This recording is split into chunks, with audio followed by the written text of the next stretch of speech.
At first you have shares, so that's like 10 minutes. Can I ask? The music that is playing, is that your music? You like it? I really like. I'm a musician. I'm a You musician. miss out or you play? I sing. Before I was a monk, I'm a singer. Really? Whoa. Really, we need to talk. I'll give you my CD. Thank you. Thank you. Later.そう、司会が緊張させる。あいや、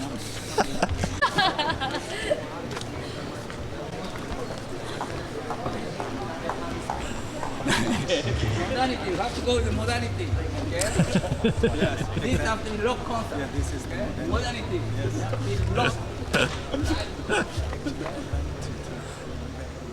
Yeah. So pick up your microphone and do whatever you want. No need like that before. Sorry? No need like before. No need to try. Oh, this is modernity. It's a revolution of the Buddhism. You have to do it. This is our mission. New models. Sorry? New models. New models. You have to break all the traditions. Right. That's how Buddhism is developed, right? No chance. very good team ね。 Okay, good afternoon, everyone. We're going to start our last session of the day. The topic of the last session is actually Buddhism and modernity, the intersection of Buddhism and technology. I would like to invite up on stage at the moment. Our chairperson for this session is Reverend Endo Ryokyu from Japan. So I would like to invite our chairperson on the stage. Oh, that side. He is the chief priest of Wada Temple in Japan and founder of Tao Shiatsu. And he's also a musician. And the music that we've been listening to throughout the whole conference is actually his composition that we're listening to. So now I would like to give the floor to Reverend Endo Ryokyu to take the session. Thank you.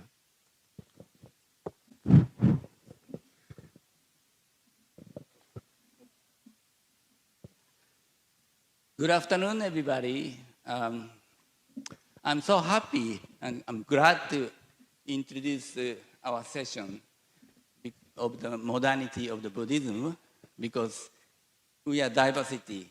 Each one are different from the different countries.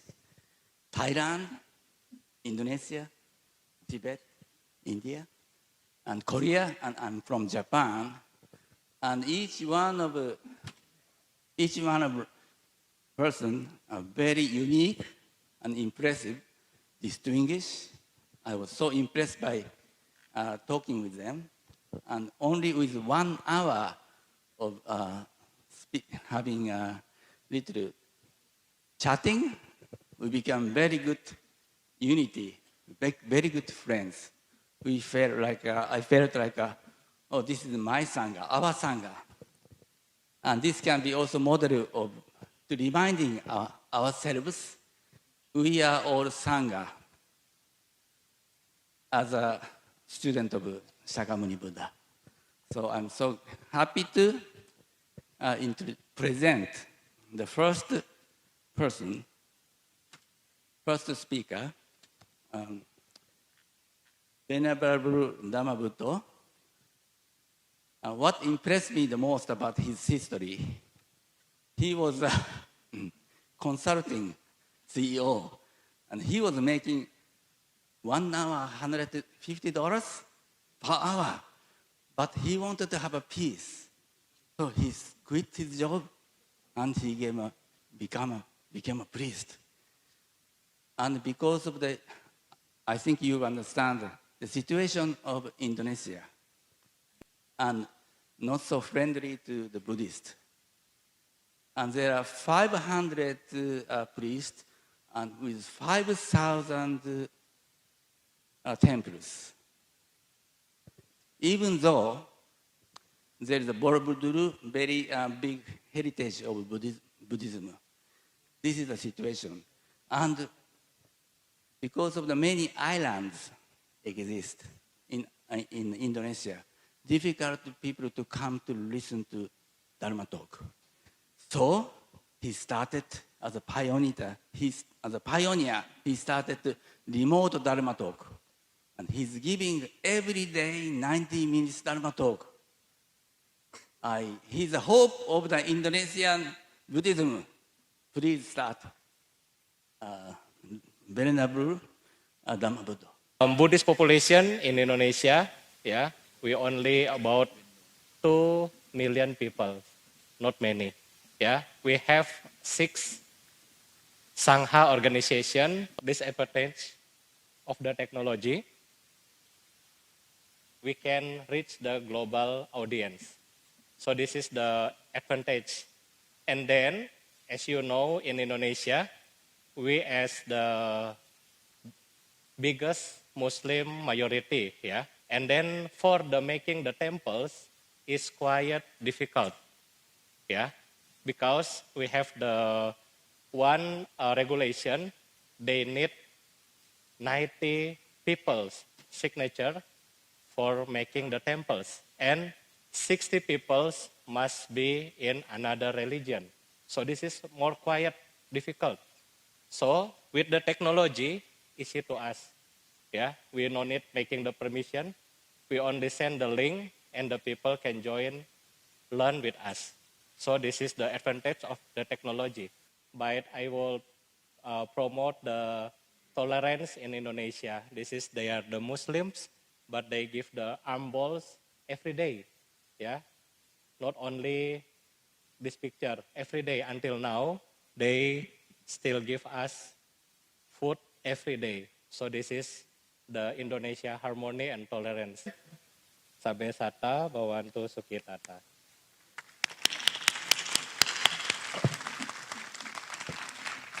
Thank you very much. Terima kasih. Next person, next speaker is Geshe Tabuke. He is, what remarkable aspect is, he is a scientist. I was very surprised that there is scientist and Buddhist monk in one person. He studied science in Chicago, University in Chicago for 3 years, and even more, he studied about interbrain. So all those kind of things is what His Holiness, the Dalai Lama, is talking. The Buddhism have to be science, philosophy, and religion. And he's taking one big aspect of teaching of His Holiness. Please start. Geshe Tabuke. Thank you. Please. Please go with modernity.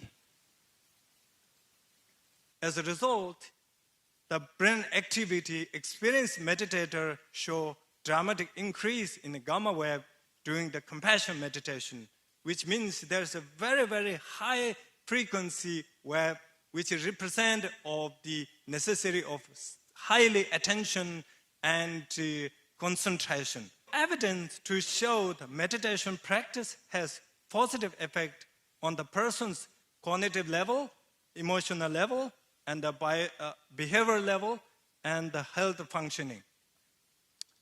Why we need all this science research or scientific study, because exactly bring compassion into education.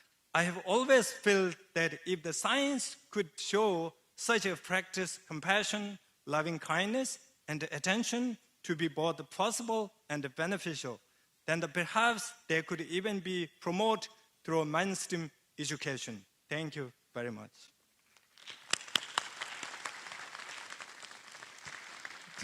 Thank you very much, Tochiche. Next person is from Venerable Patipo. It's very interesting. It's because he is going to present the game, how the gamification, how the game can make people aware of understanding about the Buddhism. He's also a psychologist and supporting people's mentality in hospital. At the same time, he's trying to make people's life more valuable through the Buddhism, but through the game. Please start our present speech. Okay. This is the mental state of a student listening to such a thick drama book like this. Especially nowadays, where our students have their cell phones stuck together all the time, making them ready to turn away from the teacher and forget on entertainment, in what only want to be interested. This is a bit challenging for organize the learning process to make study feel positively, because it gives students as player and in-depth interest. The happiness and my enthusiasm for learning come from playing game as well. Thank you.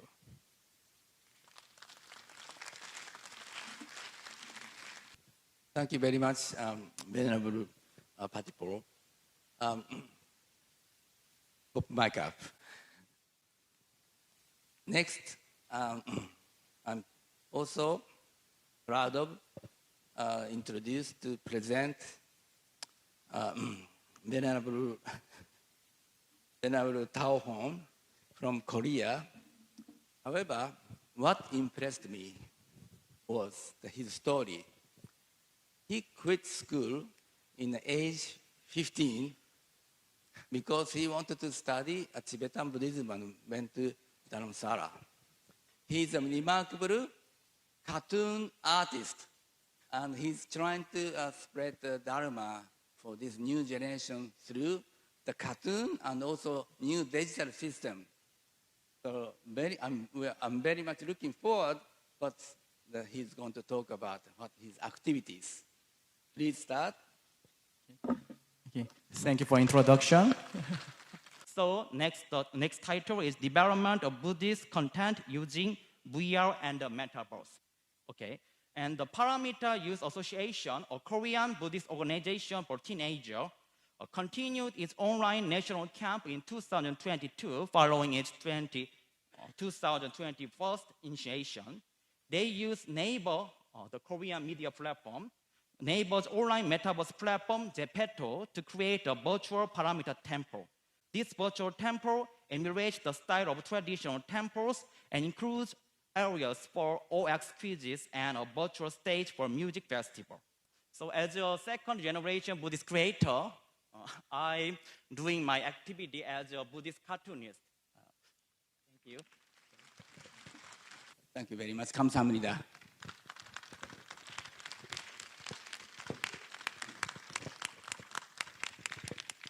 I think it's my turn. Please allow me to speak in here.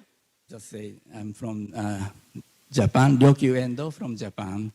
I'm very honored to talk here.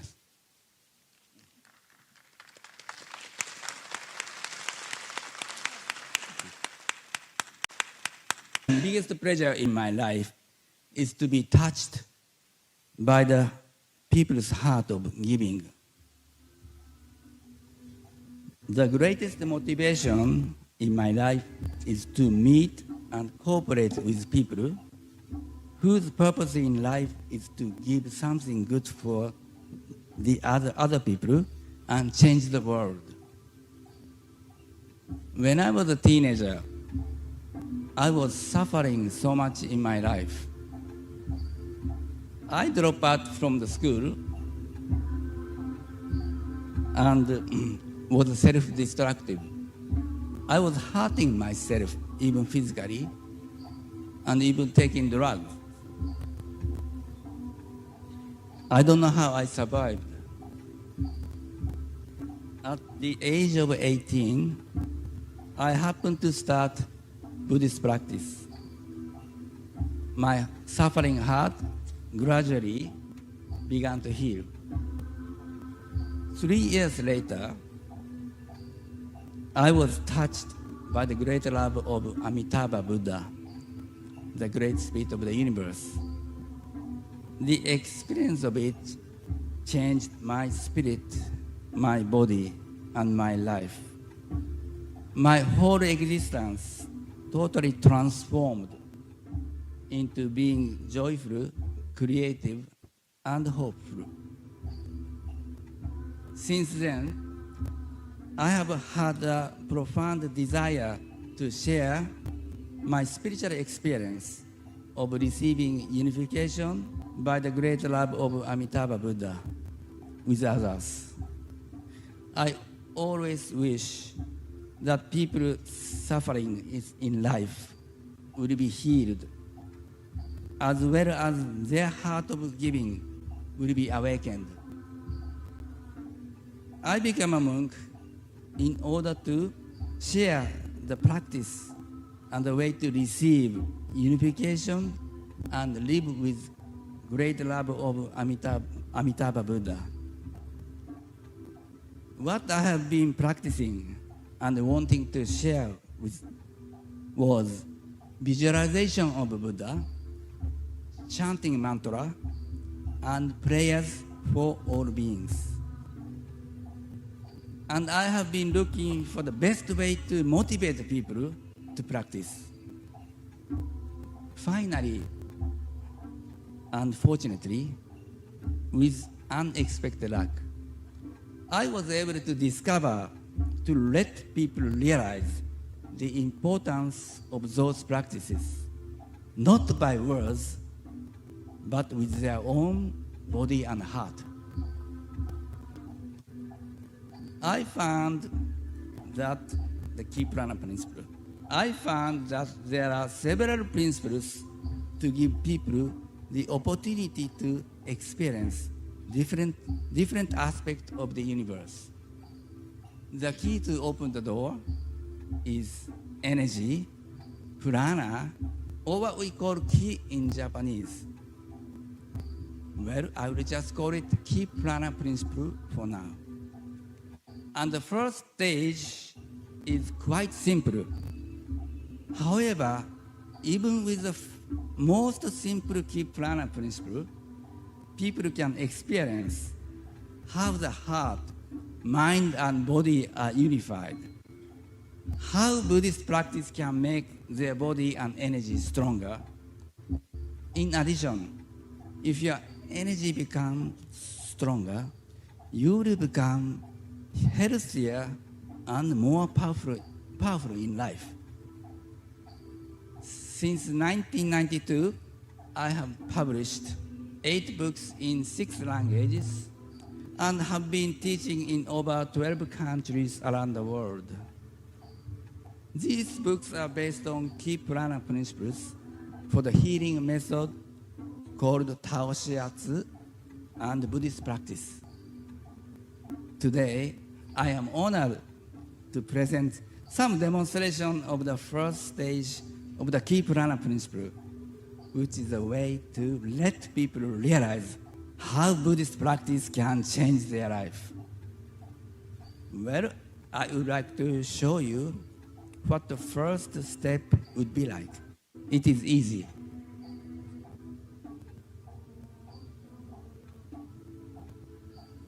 Demonstration 1, how image affects one's key prana. I wish people realize the importance of visualizing Buddha. As a first step for this, I let people experience how image controls their body. He's going to touch his head with his own hand. Nothing in his mind, just touching. So it's easy to put his hand off from his head. Just nothing. Now, he visualizes his hand is glued to his head, as if it's bonded with glue. Never possible. Oh, yeah.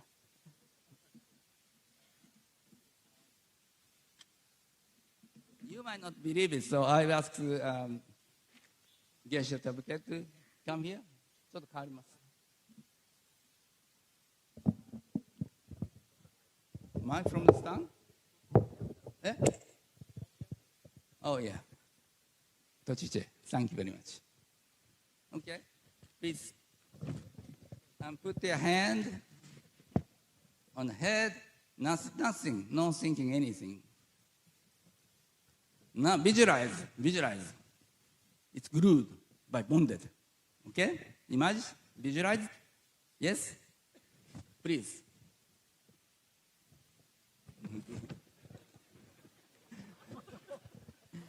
Okay. Thank you. Actually, thank you. There's more. One more. Okay? So what about visualizing Buddha in his heart and mind after this? Now he visualizes Buddha. Visualize? Yes, Buddha. Now he visualizes. Oh, more stronger. Thank you.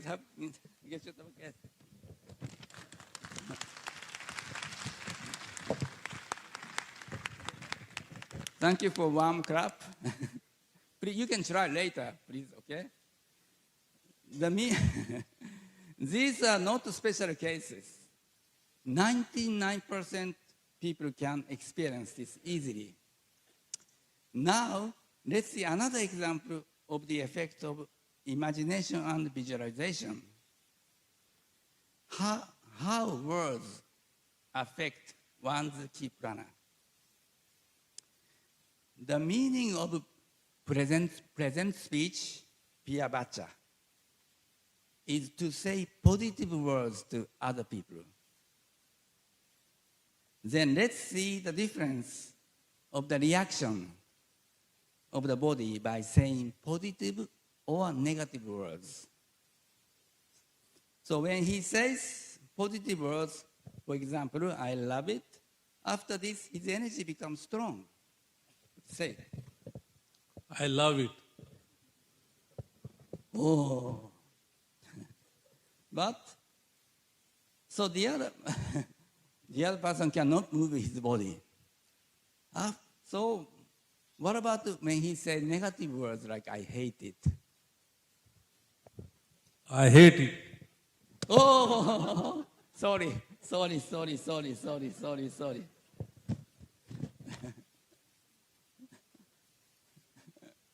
It's so different. Well, but what I want to say is another thing.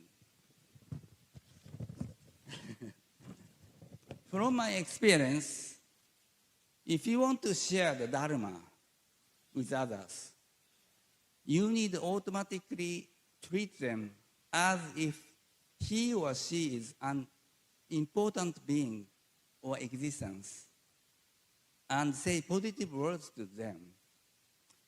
Because to let others receive the teachings, it is necessary that they subconsciously realize that they are one child of Buddha. And that realization comes directly from how you look at them and treat them. Even just by listening to the words, you are nothing, or you are the most important child of Buddha, the energy will react differently and change the strength of the body. So, Ami-san, sit there. You are nothing. Oh, sorry. It's not good to treat other people like this. So, you are the most important child of Buddha. Most important. Oh. The body becomes healthier and more powerful by how you treat other people.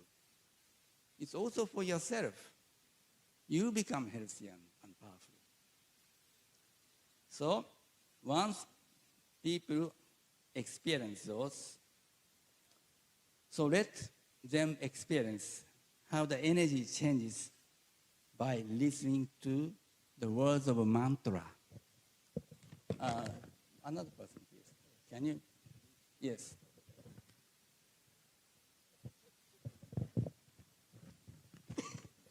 So please say your mantra, Om Mani Padme Hum, or yeah, Om Mani. Om Mani Padme Hum, Om Mani Padme Hum, Om Mani Padme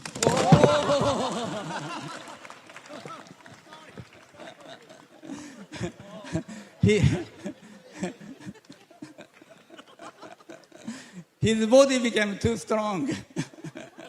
His body became so powerful now. The mantra power.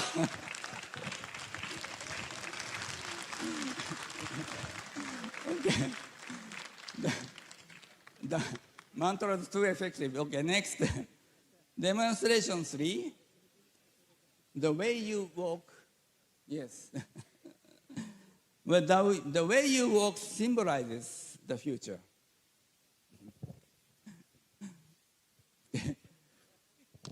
Yeah, not yet, please. Wait, okay? I do hope that all people in the world will be responsible to happiness of each other, or at least live with positive wishes for others, each other. And I have found that we can let people realize how positive wishes for others can create a better future. The way you walk symbolizes the future. So let us see how walking changes by what wishes and prayers one has in their heart and mind. Okay, please. Now, no dangerous, okay? He has no special intention in his mind. He tries to walk, so try to walk. No, so he can, the other person can stop him easily. Now, relax your hand, please. You can relax. He walks with wishes, prayers, and strong determination to give good future for all. Good future for all. Oh, nobody can stop him. This symbolizes he can create a great future.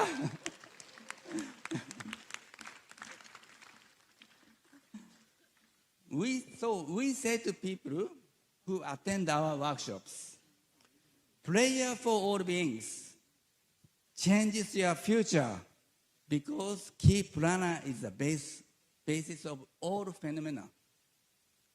So let us chant the mantra while visualizing Buddha and keep praying for all beings. And let us create a good future for ourselves and the world.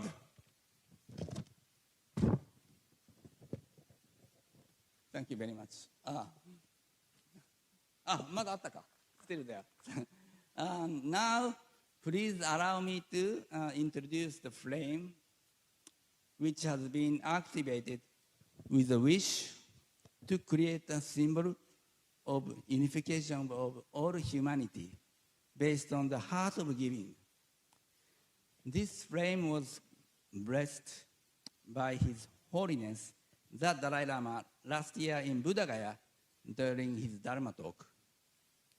This flame includes the prayers and wishes of over 165,000 people for a bright future of the world beyond religion. The prayer of Pope Francis in Vatican are also included in this flame. The reason why we started this movement is because of the wish to transform the negative past to the positive future of a human being. This flame has been unified with 15 of the most historical and sacred flames of the world, including Hiroshima atomic bomb. All those flames are included in one flame. This is called the flame of hope. By devoting myself to this movement, I have found that prayer for others not only makes the energy of people stronger, but also makes the flame itself stronger and more powerful. Interestingly, As long as this flame is in his heart, please, やってください。In his heart, this way. 違う違う違う。Okay. He is strong and powerful. Just visualize flame of hope.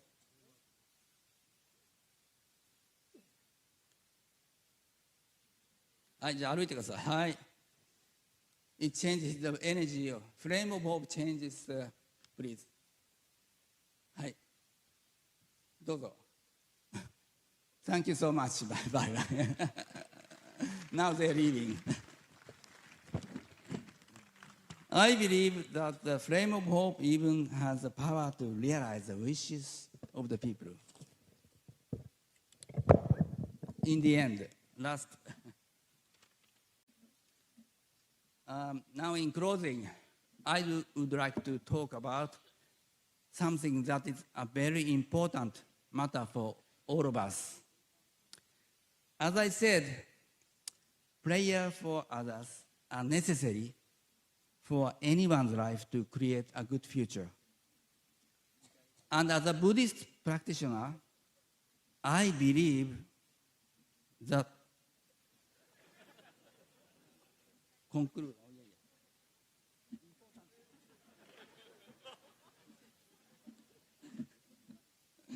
Shall I finish or continue? But this is the important part most. Okay. Okay. As a Buddhist practitioner, I believe that the positive wishes for others have to be a part of one's subconsciousness as a result of the practice. If that happens, one will have no other option but to start to take action in order to relieve people from their suffering and give them happiness. In the first place, we can simply say that non-duality, no self and others, is the foundation of Buddhism. Deep inside of ourselves, we share one heart. Therefore, other suffering is reflected in the bottom of my heart and your heart. Others' problems are mine and your problems. And one who is awakened to the state of the heart of no self and others never forget about the people who are suffering from the oppression and is happy to take any action to help us own mission. I believe we Buddhist monks are supposed to be examples of the non-duality way of living and who are happy to take any risk for the freedom and happiness of others. Therefore, I beg all of you here to stand up and speak out against the intervention by the Chinese Communist Party in Tibetan Buddhism.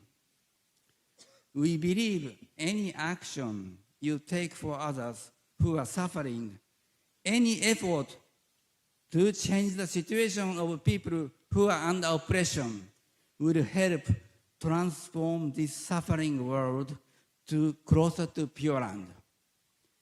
This is the mission of all of us who are born as a human being in this time era of the world.